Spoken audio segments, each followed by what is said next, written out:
ശരു, സ്വപ്നത്തിൽ കാണുന്നതെല്ലാം നടക്കുമോ? എല്ലാം നടക്കണമെന്നില്ല സൂത്ര. അതെന്താ? ഞാൻ ഇന്നലെ ഒരു കുതിരയെ സ്വപ്നം കണ്ടു.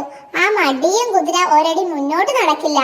മണ്ട, ആ നടപ്പിന്റെ കാര്യമല്ല, സ്വപ്നത്തിൽ കണ്ടത് സംഭവിക്കുമോ എന്നാ ചോദിച്ചത്. എന്റെ ഒരു അപ്പൂപ്പനെ ഞാൻ ഇന്നലെ സ്വപ്നത്തിൽ കണ്ടു. അതിനി സംഭവിക്കാൻ സാധ്യത കുറവാ. അപ്പൂപ്പൻ ചത്തില്ലേ? എനിക്ക് ഭയങ്കര കഷ്ടകാലമാണെന്ന് അപ്പൂപ്പൻ സ്വപ്നത്തിൽ വന്ന് പറഞ്ഞത്. ഉടനെ ആരെയെങ്കിലും സന്തോഷിപ്പിച്ചില്ലെങ്കിൽ എന്റെ തലയിൽ മരം മുളയ്ക്കുമെന്ന്. എന്ത് ചെയ്യണമെന്ന് ആലോചിക്കുന്നത്. പേടിക്കണ്ടെന്നേ, തലയിൽ മരം മുളച്ചാൽ നമുക്കതൊന്ന് മുറിച്ചു കളയാം. അതല്ല, നമ്മൾ ആരെയും ഒന്ന് സന്തോഷിപ്പിക്കുക. പേടിയുണ്ടായിട്ടല്ല, എന്നാലും. ആ കുഞ്ഞിനെ കണ്ട കൊതി തീർന്നില്ല എനിക്കും.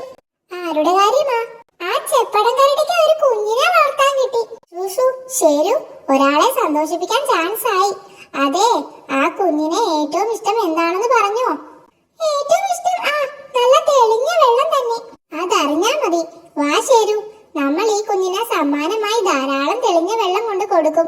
കുഞ്ഞും സന്തോഷിക്കും, ചെപ്പടനും സന്തോഷിക്കും. ചെപ്പടപ്പന്റെ കുളത്തീത്ത് തന്നെ വെള്ളമെടുക്കാം. കണ്ണീര് പോലെ തെളിഞ്ഞ വെള്ളമാ. ദേ, കണ്ണീരിനകത്തെ മീൻ.